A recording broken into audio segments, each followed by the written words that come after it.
नमस्कार, the week off show देख रहे हैं आप और मैं हूं आपके साथ प्रभात पांडे। एक नजर डालेंगे हफ्ते भर की तमाम अहम और बड़ी खबरों की ओर।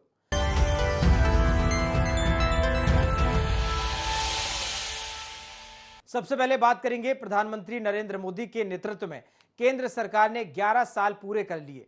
बीजेपी का कहना है कि 26 मई 2014 को शुरू हुई ये यात्रा सेवा, सुशासन और गरीब कल्याण के मंत्र पर आधारित रही। इन वर्षों में भारत ने आर्थिक, सामाजिक और वैश्विक मंच पर उल्लेखनीय प्रगति की है। आर्थिक मोर्चे पर भारत 2014 में 11वीं सबसे बड़ी अर्थव्यवस्था से चौथी सबसे बड़ी अर्थव्यवस्था बन गया। मेक इन इंडिया और डिजिटल इंडिया जैसी पहलों ने निवेश और नवाचार को बढ़ा दिया। इसी पर देखिए हमारी ये खास रिपोर्ट। प्रधानमंत्री नरेंद्र मोदी के नेतृत्व में केंद्र सरकार ने 11 साल पूरे कर लिए हैं। बीजेपी का कहना है कि 26 मई 2014 को शुरू हुई ये यात्रा सेवा, सुशासन और गरीब कल्याण के मंत्र पर आधारित रही। इन वर्षों में भारत ने आर्थिक, सामाजिक और वैश्विक मंच पर उल्लेखनीय प्रगति की है। आर्थिक मोर्चे पर भारत 2014 में 11वीं सबसे बड़ी अर्थव्यवस्था से चौथी सबसे बड़ी अर्थव्यवस्था बन गया। मेक इन इंडिया और डिजिटल इंडिया जैसी पहलों ने निवेश और नवाचार को बढ़ावा दिया, तो वहीं स्वच्छ भारत अभियान, प्रधानमंत्री किसान सम्मान निधि, जल जीवन मिशन, उज्ज्वला योजना, मुद्रा योजना, प्रधानमंत्री आवास योजना, आयुष्मान भारत जैसी योजनाएं मील का पत्थर साबित हुईं। विदेश नीति में भारत की नेबरहुड फर्स्ट नीति और वैश्विक मंचों पर बढ़ती साख ने देश को एक मजबूत वैश्विक शक्ति के रूप में स्थापित किया। 11 साल बेमिसाल। ऑपरेशन सिंदूर में पाकिस्तान को दिया मुंह तोड़ जवाब। राम मंदिर का हुआ निर्माण। जम्मू कश्मीर से अनुच्छेद 370 हटाया। 3 तलाक को खत्म किया। नया वक्फ कानून बनाया। जातीय जनगणना की तैयारी।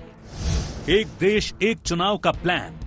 मैं बड़े गर्व के साथ ये कह सकता हूं कि पिछले 11 साल में मोदी जी के नेतृत्व में चलने वाली सरकार ने भारत की राजनीति की संस्कृति को बदलकर न्यू नॉर्मल, न्यू ऑर्डर को स्थापित किया है। यह सरकार एक असरदार सरकार है, इफेक्टिव गवर्नमेंट। यह सरकार दमदार सरकार है और यह सरकार मजबूत फैसले लेने वाली सरकार है। वर्तमान का दौर भारत का स्वर्णिम काल है। यशस्वी प्रधानमंत्री ने एक के बाद एक हर बार, हर काम में, हर कार्यकाल में देश और देशवासियों को जो काम करके दिखाया है, ये भूतो न भविष्यति।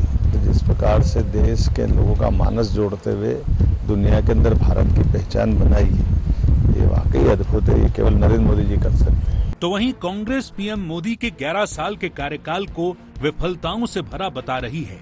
कांग्रेस का कहना है कि 11 सालों में केंद्र सरकार हर मोर्चे पर फेल रही है। कांग्रेस का ये भी आरोप है कि इन 11 सालों में सामाजिक ताना बाना छिन्न भिन्न हो गया है। लम्हों ने खता की थी, सदियों ने सजा पाई। पूरे भारत का समता मूलक और समावेशी स्वरूप छिन्न भिन्न हो गया 11 सालों में। हर क्षेत्र में भारत पीछे गया। कहाँ हम सफल रहे इन 11 वर्षों में? मोदी जी ने 11 वर्षों में सिर्फ भाषण दिए हैं। कांग्रेस की योजनाएं जो पूरी हो गई थी, उनके रिबन काटे हैं, उनके उद्घाटन किए हैं। इसके अलावा उन्होंने किया क्या है? बहरहाल 11 सालों से बीजेपी की सरकार पीएम मोदी के नेतृत्व में चल रही है। बीजेपी का दावा है कि पीएम मोदी के नेतृत्व में देश अंदर से तो मजबूत हुआ ही है, बल्कि वैश्विक स्तर पर भी मजबूत हुआ है और बीजेपी के आने के बाद अब तक के सबसे मजबूत दौर में है और वो दुनिया की सबसे बड़ी पार्टी बन गई है। वहीं मोदी देश के सबसे दमदार और भरोसेमंद ब्रांड में तब्दील हो चुके हैं। तो वहीं केंद्र सरकार के 11 साल पूरे होने पर बीजेपी के अभियान पर कांग्रेस के अलग तर्क हैं। अब देखने वाली बात ये होगी कि सबका साथ, सबका विकास, सबका विश्वास और सबका प्रयास के मंत्र के साथ आगे बढ़ रही मोदी सरकार विकसित भारत के संकल्प को कब तक पूरा कर पाती है। Bureau report, IND 24। आगे बढ़ेंगे। मध्य प्रदेश की डॉक्टर मोहन सरकार ने साल 2025 को निवेश के नाम किया है, जिसके चलते सरकार प्रदेश भर में निवेश बढ़ाने और नई संभावनाएं तलाशने के लिए प्रयास कर रही है। रीजनल समिट से देश विदेश के निवेशकों को आकर्षित कर रही है। इसी क्रम में अब डॉक्टर मोहन सरकार ने किसानों की मुख्य समस्याओं में से एक बिजली की अनियमित आपूर्ति से निपटने के लिए एक नई और क्रांतिकारी पहल की शुरुआत की। प्रदेश में किसानों को दिन में सस्ती और भरपूर बिजली देने के लिए सरकार ने सूर्य मित्र कृषि फीडर योजना लागू करने की तैयारी कर ली है। देखिए ये खास रिपोर्ट। मध्य प्रदेश की डॉक्टर मोहन सरकार ने साल 2025 को निवेश के नाम किया है, जिसके चलते सरकार प्रदेश भर में निवेश बढ़ाने और नई संभावनाएं तलाशने के लिए प्रयास कर रही है। रीजनल इंडस्ट्रियल समिट से देश विदेश के निवेशकों को आकर्षित कर रही है। इसी क्रम में अब डॉक्टर मोहन सरकार ने किसानों की मुख्य समस्याओं में से एक बिजली की अनियमित आपूर्ति से निपटने के लिए एक और नई क्रांतिकारी पहल की शुरुआत की है। प्रदेश में किसानों को दिन में सस्ती और भरपूर बिजली देने के लिए सरकार ने सूर्य मित्र कृषि फीडर योजना लागू करने की तैयारी कर ली है। इस योजना के तहत किसान न सिर्फ सौर ऊर्जा से अपने खेतों की सिंचाई कर सकेंगे, बल्कि बिजली उत्पादक बनकर सरकार को 25 साल तक बिजली बेच भी सकेंगे। ये योजना ऊर्जा का एक सशक्त विकल्प है, जो किसानों को आत्मनिर्भर और आर्थिक रूप से मजबूत करने की दिशा में एक बड़ा कदम है। सूर्य मित्र कृषि फीडर योजना किसानों के लिए एक नए युग की शुरुआत है, जो उन्हें अपने खेतों में समुचित बिजली का उपयोग करने में सक्षम बनाने के साथ साथ एक स्थिर और दीर्घकालिक आमदनी का स्रोत भी प्रदान करेगी। बीजेपी ने संकल्प से सिद्धि अभियान के तहत किसानों के लिए ऋण, बीमा और अन्य समर्थन योजनाएं लागू की हैं, लेकिन डॉक्टर मोहन सरकार का ये कदम खेतों की गुणवत्ता और किसानों को समृद्ध करने वाला साबित होगा। डॉक्टर मोहन सरकार की सूर्य मित्र कृषि फीडर योजना किसानों को मिलेगी सस्ती और भरपूर बिजली। सौर ऊर्जा के माध्यम से बिजली उत्पादन करेंगे किसान। सब स्टेशन की 100% क्षमता की सौर परियोजनाएं। इन परियोजनाओं से 25 साल तक बिजली खरीदेगी सरकार। किसानों को मिलेगा स्थायी और दीर्घकालिक आय स्रोत। पारेषण हानि घटेगी, सस्ती होगी बिजली। 7 साल तक ब्याज में 3% की छूट। सूर्य मित्र कृषि फीडर योजना तकनीकी तौर पे ये बहुत ही इंटरेस्टिंग प्रोजेक्ट है और इसमें हर तरह से इसमें डिस्कॉम को फायदा है, इसमें किसानों को फायदा है और जिस तरह से राज्य में ये योजना क्रियान्वित होगी वो पहला राज्य है देश में इस तरह के तमाम इनोवेशंस को शामिल करके कर रहा है। सूर्य मित्र सोलर योजना के माध्यम से भोपाल में आज जो कुसुम सी योजना के अंतर्गत 1, 2, 3, 4, 5, 12 मेगावाट तक के अलग अलग प्रोजेक्टों को लेकर के पूरे प्रदेश के अंदर निवेशकों को न केवल सफलता से ट्रेनिंग भी दिलाई गई बल्कि उनसे MOU भी किए गए और आज मुझे इस बात का गर्व है कि लगभग 20,000 करोड़ के निवेशकों के MOU हमारे साथ हुए हैं। जहां एक ओर बीजेपी सूर्य मित्र कृषि फीडर योजना को किसानों का जीवन स्तर बेहतर करने और खेती को लाभ का धंधा बनाने की दिशा में एक सफल कदम मान रही है, तो वहीं दूसरी ओर कांग्रेस इसकी सफलता और क्रियान्वयन पर सवाल खड़े कर रही है और प्रशासन पर योजनाओं को धरातल तक न पहुंचाने का आरोप लगा रही है। तो सरकार जो है हुआ की तरह तमाशा करती, जिस तरह से जो है चीनियों को देख के स्मार्ट सिटी का नारा लगाती फिर रही थी बीजेपी और अब जो है वो योजना विड्रा कर ली। इसी तरह से अब सोलर एनर्जी की नारा लग रहा है। जरा रुक के सोचिए तो कि सोलर एनर्जी सफल कब होगी। डॉक्टर मोहन सरकार की सूर्य मित्र कृषि फीडर योजना प्रदेश को ऊर्जा उत्पादन में आत्मनिर्भर बनाने की दिशा में एक सकारात्मक पहल है, जो किसानों को सशक्त बनाने, ऊर्जा के घरेलू स्रोतों की आपूर्ति को मजबूत करने और आर्थिक सुधार की ओर एक ठोस कदम है। मध्य प्रदेश इस योजना के जरिए ऊर्जा के क्षेत्र में एक नजीर साबित हो सकता है, लेकिन वहीं विपक्ष के सवाल भी सामने हैं, जिनमें सरकार की मंशा पर शंका, योजनाओं का जमीन छूना असंभव और दावों को किताबी करार दिया जा रहा है। ऐसे में देखना दिलचस्प होगा सरकार संकल्प से सिद्धि तक का सफर पूरा करके कैसे विपक्ष के प्रश्नों को परास्त करती है। Bureau report, IND 24। आगे बढ़ेंगे। चुनावी हार और संगठनात्मक शिथिलता के दौर से गुजर रही कांग्रेस ने आत्ममंथन और पुनर्गठन की दिशा में संगठन सृजन अभियान की शुरुआत की। यह सिर्फ औपचारिक कवायद नहीं, बल्कि एक निर्णायक मोड़ भी है, जहां पार्टी ने अनुशासन, प्रतिबद्धता और प्रदर्शन के आधार पर फिल्टर प्रोसेस शुरू कर दी है। हाल ही में राहुल गांधी के भोपाल दौरे से यह साफ हो गया था, जब उन्होंने कार्यकर्ताओं को संबोधित करते हुए कहा था कि पार्टी में 3 तरह के घोड़े हैं, बारात के, रेस के और लंगड़े घोड़े। जीत रेस के घोड़े दिला सकते हैं, इसलिए लंगड़े घोड़े और भीतरघाती या बीजेपी के लिए काम कर रहे लोगों को घर पर बिठाना पड़ेगा। देखिए ये खास रिपोर्ट। चुनावी हार और संगठनात्मक शिथिलता के दौर से गुजर रही कांग्रेस ने आत्ममंथन और पुनर्गठन की दिशा में संगठन सृजन अभियान की शुरुआत की है। ये सिर्फ औपचारिक कवायद नहीं बल्कि एक निर्णायक मोड़ है, जहां पार्टी ने अनुशासन, प्रतिबद्धता और प्रदर्शन के आधार पर फिल्टर प्रोसेस शुरू कर दी है। हाल ही में राहुल गांधी के भोपाल दौरे से ये साफ हो गया था, जब उन्होंने कार्यकर्ताओं को संबोधित करते हुए कहा कि पार्टी में 3 तरह के घोड़े हैं, बारात के, रेस के और लंगड़े। जीत रेस के घोड़े दिला सकते हैं, इसलिए लंगड़े घोड़े और भितरघाती या बीजेपी के लिए काम कर रहे लोगों को घर पर बिठाना पड़ेगा। राहुल गांधी की सोच की पहली कुर्बानी बने पूर्व सीएम दिग्विजय सिंह के भाई और पूर्व सांसद लक्ष्मण सिंह, जिन्होंने सार्वजनिक मंचों पर कांग्रेस, राहुल गांधी और रॉबर्ट वाड्रा पर सवाल उठाए थे, जिसके बाद पार्टी की अनुशासन समिति ने इसे भितरघात करार दिया और 9 मई को लक्ष्मण सिंह से 10 दिनों के भीतर जवाब मांगा। अब असंतोषजनक जवाब मिलने पर आलाकमान ने उन्हें 6 साल के लिए पार्टी से निष्कासित कर दिया है। ये कार्रवाई सिर्फ लक्ष्मण सिंह पर नहीं बल्कि उन सभी असंतुष्ट और नाराज नेताओं के लिए एक चेतावनी है जो पार्टी लाइन से हटकर दिखाई देते हैं। पूर्व सीएम दिग्विजय सिंह के भाई पार्टी से निष्कासित, 6 साल के लिए निष्कासित पूर्व सांसद लक्ष्मण सिंह।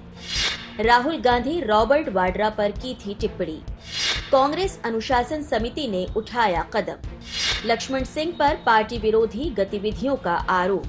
अनेकों बार लक्ष्मण सिंह जी ने इस तरह के बयान दिए जो पूरी पार्टी को असहज करने वाले थे, फिर भी पार्टी ने उसको अनदेखा किया। पिछले दिनों उनका ये बयान, जिसमें उन्होंने कहा कि श्री राहुल गांधी जी और श्रीमती सोनिया गांधी जी आतंकवादियों के साथ खड़े हैं, ये बयान बहुत दुर्भाग्यजनक था और पार्टी ने इसको बर्दाश्त नहीं किया, जिसके कारण से उनकी प्राथमिक सदस्यता को भी निलंबित कर दिया, खारिज कर दिया और पार्टी ने उन्हें 6 वर्ष के लिए पार्टी से निष्कासित कर दिया है। कांग्रेस इस कार्रवाई को अनुशासन पालन और पार्टी की छवि को नुकसान पहुंचाने वालों के लिए एक सख्त संदेश बता रही है, तो वहीं मध्य प्रदेश बीजेपी के अध्यक्ष वी.डी. शर्मा ने इस पर तंज कसते हुए कहा कि कांग्रेस में सच बोलने और आईना दिखाने वालों का यही परिणाम होता है। हमारे पार्टी के नेता आदरणीय राहुल गांधी जी पर जिस प्रकार से टिप्पणी की गई थी, उसको लेकर सभी लोग आहत थे। निश्चित रूप से एक बहुत कड़ा संदेश है और एक बहुत जरूरी संदेश है उन सभी के लिए जो कि बिना किसी अथॉरिटी के पार्टी के खिलाफ बोलते हैं, पार्टी के नेताओं के खिलाफ बोलते हैं। कोई भी हो, बख्शा नहीं जाएगा। कभी कभी लक्ष्मण सिंह जी कांग्रेस को सत्य का आईना दिखाते रहते हैं, तो कांग्रेस में सत्य का आईना दिखाने वालों का क्या हाल होता है ये मुझे लगता है कि लोग जानते ही हैं और शायद वही लक्ष्मण सिंह जी के साथ हुआ है। पूर्व सांसद लक्ष्मण सिंह के निष्कासन से एक सवाल खड़ा होता है कि ये संगठनात्मक सुधार के लिए एक साहसिक कदम है या फिर पुराने गढ़ परिवार और राहुल के मुताबिक लंगड़े घोड़ों के लिए सीधा पावर कट। हालांकि संगठन सृजन अभियान अगर ईमानदारी से जमीन पर उतरा तो ये कांग्रेस के पुनर्जागरण का कारण बन सकता है, लेकिन अगर ये सिर्फ रेस के घोड़े तलाशने और पुराने नायकों को बेदखल करने तक सीमित रहा तो पार्टी के भीतर भी दरारें पैदा हो सकती हैं। फिलहाल कांग्रेस की ये कार्रवाई एक बड़ा घटनाक्रम बन चुकी है जो कहीं न कहीं आने वाले चुनावी समीकरणों को प्रभावित करेगी। ऐसे में देखना दिलचस्प होगा कि कांग्रेस का संगठन सृजन अभियान सिर्फ भाषण और निष्कासन तक सीमित रह जाएगा या फिर जमीनी स्तर पर कार्यकर्ताओं को प्रशिक्षित और सक्रिय करके पार्टी को फिर से सत्ता में लाने का संबल प्रदान करेगा। Bureau report, IND 24। आगे बढ़ेंगे। इन दिनों मध्य प्रदेश की राजनीति सियासी सरगर्मियों और रणनीतिक बैठकों के बीच बीजेपी के नए प्रदेश अध्यक्ष की नियुक्ति को लेकर एक गहरे असमंजस के दौर से गुजर रही है। जिसके साथ होगी मध्य प्रदेश बीजेपी की कमान, ये सवाल एक बार फिर से सियासी फिजा में तैरने लगा है।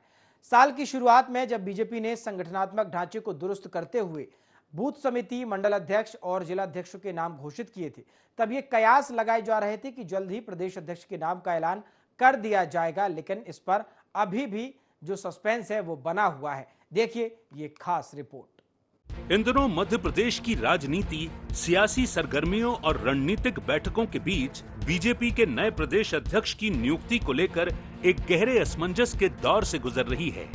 किसके हाथ होगी मध्य प्रदेश बीजेपी की कमान, ये सवाल एक बार फिर से सियासी फिजा में तैरने लगा है। साल की शुरुआत में जब बीजेपी ने संगठनात्मक ढांचे को दुरुस्त करते हुए बूथ समिति, मंडल अध्यक्ष और जिला अध्यक्षों के नाम घोषित किए थे, तब ये कयास लगाए जा रहे थे कि जल्द ही प्रदेश अध्यक्ष के नाम का ऐलान कर दिया जाएगा। लेकिन अब 5 महीने के बाद भी ये सवाल जस का तस है और संगठन के महत्वपूर्ण पद पर सस्पेंस जारी है। ये रहस्यमयी चुप्पी अब निर्णायक मोड़ पर पहुंच चुकी है, जहां 16 जून के बाद एक बड़े ऐलान की संभावना है। पचमढ़ी की वादियों में होने जा रहा बीजेपी का प्रशिक्षण शिविर प्रदेश अध्यक्ष की घोषणा के लिए एक उपयुक्त मंच बन सकता है। साथ ही ये भी माना जा रहा है कि नए अध्यक्ष का चयन जातिगत समीकरण के आधार पर हो सकता है। बीजेपी पिछले 2 दशक से ओबीसी सीएम और सवर्ण अध्यक्ष के फॉर्मूले पर सत्ता और संगठन की कमान सौंपती आ रही है। एमपी बीजेपी अध्यक्ष के नाम पर सस्पेंस जारी। पचमढ़ी में प्रशिक्षण शिविर के बाद होगा ऐलान। डॉक्टर मोहन सरकार में सभी वर्गों का संतुलन। 31 सदस्यीय मंत्रिमंडल में सभी वर्गों की भागीदारी। प्रदेश अध्यक्ष की दौड़ में कई वरिष्ठ और प्रभावशाली नामों की चर्चा जोरों पर है, जिनमें से हर एक की अपनी विशिष्ट पहचान और समर्थन प्राप्त है। डॉक्टर नरोत्तम मिश्रा सवर्ण वर्ग से आते हैं, जो पूर्व गृह मंत्री, लंबे राजनीतिक अनुभव और आक्रामक शैली के लिए जाने जाते हैं। पार्टी के शीर्ष नेतृत्व से लेकर जमीनी स्तर तक उनके नाम की व्यापक चर्चा है। डॉक्टर नरोत्तम मिश्रा का नाम भाजपा के अनुभवी रणनीतिकारों में शुमार है। वीडी शर्मा, वर्तमान प्रदेश अध्यक्ष वीडी शर्मा भी इस रेस में शामिल हैं, क्योंकि उनके कार्यकाल में बीजेपी ने विधानसभा और लोकसभा चुनाव में अच्छा प्रदर्शन किया था। हेमंत खंडेलवाल बैतूल से विधायक और पूर्व सांसद हैं। वो प्रदेश संगठन में लंबे समय से काम कर रहे हैं। संगठन के वरिष्ठ नेताओं ने उनका नाम बढ़ाया है।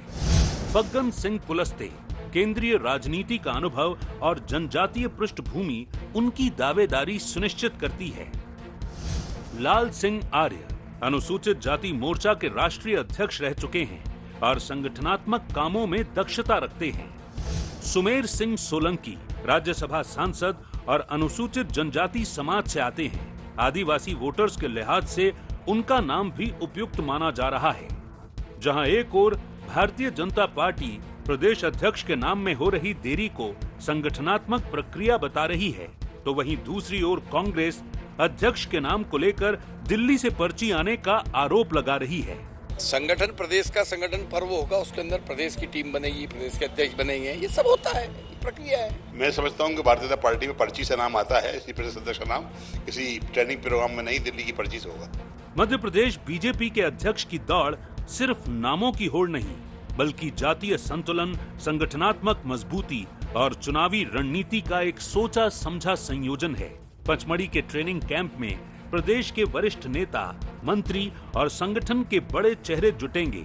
इसीलिए बीजेपी का ये मंथन उनकी रणनीति का अहम हिस्सा हो सकता है, क्योंकि भाजपा अक्सर ऐसे आयोजनों का उपयोग न सिर्फ कार्यकर्ताओं को प्रशिक्षित करने के लिए करती है, बल्कि यहाँ बड़े सांगठनिक और राजनीतिक निर्णयों की जमीन भी तैयार करती है।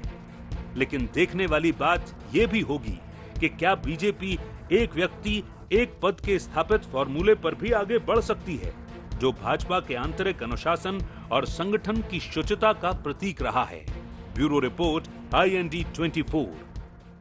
छत्तीसगढ़ में अवैध रेत खनन का काम जोरों पर है। रेत माफिया लगातार मनमानी कर रहे हैं। आलम यह है कि रेत माफिया अवैध रेत खनन का विरोध करने वाले ग्रामीणों, पुलिस आरक्षकों और कवरेज करने वाले पत्रकारों को भी नहीं बख्श रहे। इसे लेकर सूबे में सियासी हलचल तेज हो गई है। विपक्ष सरकार पर रेत माफियाओं को संरक्षण देने का आरोप लगा रही है, तो वहीं सरकार का कहना है कि प्रदेश में किसी भी तरह के माफिया को पनपने नहीं दिया जाएगा। देखिए ये खास रिपोर्ट। ताजा घटना राजनांदगांव जिले की है, जिसमें शहर से लगे मोहड़ ग्राम में अवैध रेत खनन रोकने पहुंचे ग्रामीणों पर माफियाओं ने गोलीबारी की और लाठी डंडों से हमलावरों ने 3 लोगों को घायल कर दिया। राजनांदगांव शहर से लगे मोहड़ इलाके में बुधवार की देर शाम रेत चोरी के मामले को लेकर बड़ा विवाद हो गया। इलाके में रेत चोरी करने पहुंचे तस्करों का विरोध करने गए ग्रामीणों पर रेत माफियाओं ने बंदूक तान दी। कुछ युवकों पर फायरिंग भी की गई। हालांकि गोली युवक के गले को छूकर निकली, जिससे वह घायल हो गया। एक युवक रोशन मंडावी को इलाज के लिए मेडिकल कॉलेज और दूसरे जितेंद्र साहू को जिला चिकित्सालय भेजा गया। मामले के बाद मोहड़ ग्राम में जमकर बवाल मचा हुआ है। 2 दिन पहले गरियाबंद जिले में भी फायरिंग हुई थी। अवैध रेत खनन की खबर बनाने गए पत्रकारों को रेत माफिया ने दौड़ा कर पीटा था। 2 बार फायरिंग की। माफिया के गुर्गों ने पहले पत्रकारों से बहस की, फिर कैमरा और आईडी कार्ड छीन लिया। रेत माफिया की गुंडागर्दी को लेकर पत्रकारों ने धरना भी दिया था। इसके पहले बलरामपुर जिले में रेत माफियाओं ने एक आरक्षक पर ट्रैक्टर चढ़ा दिया था, जिससे सनावल थाने के आरक्षक शिव वचन सिंह की मौत हो गई थी। प्रदेश कांग्रेस अध्यक्ष दीपक बैज ने रेत माफियाओं को सरकार के संरक्षण का आरोप लगाया है। दीपक बैज का कहना है कि प्रदेश में अवैध रेत खनन और चोरी के मामले लगातार सामने आ रहे हैं। धमतरी, राजिम, बलरामपुर, राजनांदगांव में बड़ी घटनाएं घटी हैं। धड़ल्ले से रेत खनन चल रहा है और सरकार अपने चहेते नेताओं को मनपसंद रेत खदान लूटने के लिए छोड़ रखा है। इसमें सरकार के विधायक, मंत्री शामिल हैं। सरकार खुलेआम रेत माफियाओं को संरक्षण दे रही है। जिस तरह से पूरे प्रदेश में लगातार अवैध रेत चोरी का मामला, उत्खनन का मामला लगातार आ रही है, राजनांदगांव जिले में अवैध रेत उत्खनन को लेकर गोलीबारी हुई है। आखिर क्यों? पूरे प्रदेश में अवैध रेत उत्खनन चल रहा है और धड़ल्ले से चल रहा है और कहीं न कहीं सरकार अपने चहेते नेताओं को मनपसंद रेत खदाने लूटने के लिए छोड़ दिया गया है। वहीं छत्तीसगढ़ के उप मुख्यमंत्री अरुण साव का कहना है कि प्रदेश में कोई माफिया नहीं चलेगा। अपराधी कितना भी बड़ा हो, मजबूत और ठोस कार्रवाई की जाएगी। छत्तीसगढ़ में किसी माफिया को पनपने नहीं दिया जाएगा और कानून को हाथ में लेने वालों के ऊपर कठोर कार्रवाई होगी। देखिए, ये विष्णु का सुशासन है। राज्य में भारतीय जनता पार्टी की सरकार है। किसी भी माफिया के लिए छत्तीसगढ़ में कोई स्थान नहीं है। कोई भी इस तरह से राज्य में कानून व्यवस्था को अपने हाथ में लेगा, उस पर कठोर कार्यवाही होगी, कड़ी कार्यवाही होगी। राज्य में किसी को भी इस तरह से घटना को अंजाम देने की छूट नहीं है। बहरहाल प्रदेश की महानदी शिवनाथ, बैरी, कन्हर समेत कई नदियों में अवैध रेत खनन की शिकायतें लगातार आ रही हैं। वहीं अवैध खनन का विरोध करने वालों पर रेत माफिया का आतंक देखने को मिल रहा है। वहीं किसी माफिया को पनपने नहीं देने की सरकारी दावों के बीच अब देखना होगा कि रेत माफियाओं पर सरकार कब तक नकेल कस पाती है। Bureau report, IND 24। छत्तीसगढ़ के शराब घोटाले मामले में ईडी ने बड़ी कार्रवाई की। देश में ऐसा पहली बार हुआ कि किसी राजनीतिक कार्यालय को अटैच किया गया हो। ईडी की कार्रवाई के बाद कांग्रेस और भाजपा एक बार फिर आमने सामने आ गई। पूरा मामला जानने के लिए देखिए ये खास रिपोर्ट। बहुचर्चित आबकारी घोटाले की जांच में ईडी ने बड़ी कार्रवाई करते हुए कांग्रेस नेता और जेल में बंद पूर्व कैबिनेट मंत्री कवासी लखमा के साथ उनके बेटे हरीश लखमा की 6 करोड़ रुपए की संपत्ति अटैच कर दी है।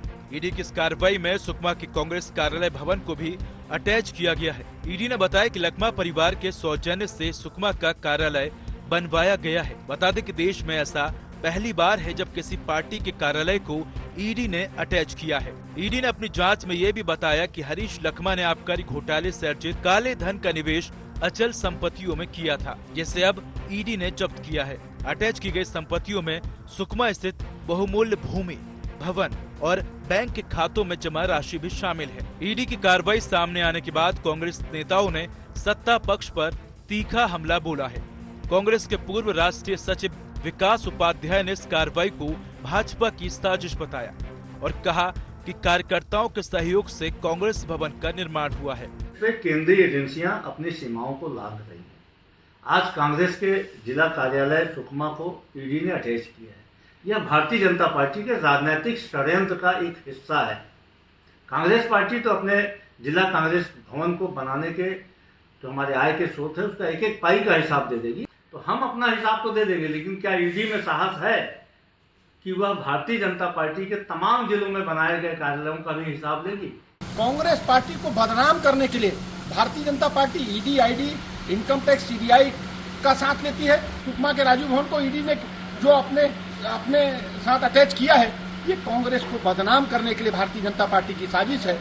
शराब घोटाले मामले में ईडी की इस कार्रवाई ने छत्तीसगढ़ की राजनीति में हलचल पैदा कर दी है। केंद्रीय एजेंसियों की कार्रवाई से कांग्रेस पहले ही परेशान थी।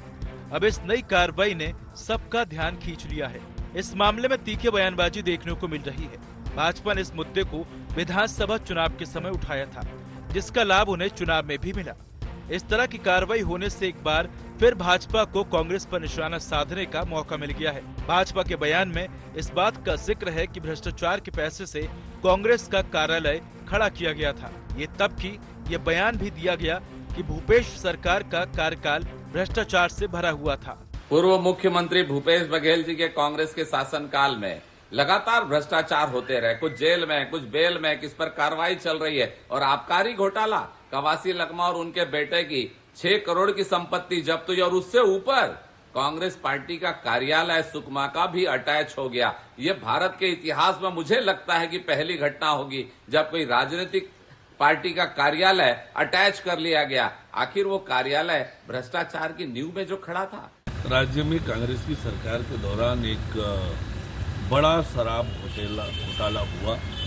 2000 करोड़ से अधिक का वो घोटाला था और जिसमें क्रिमिनल सिंडिकेट बनाकर ये शराब घोटाला किया गया और ईडी लगातार उस पर जांच की कार्रवाई कर रही है और जो साक्ष्य और तथ्य ईडी को मिले हैं उसके हिसाब से गिरफ्तारियां हुई है और कई प्रॉपर्टी भी इस मामले में ईडी ने जब्त की है, अटैच किया है और ये कार्यवाही भी जो ईडी ने की है वह भी साक्ष्य और तथ्यों के आधार पर ईडी ने की होगी।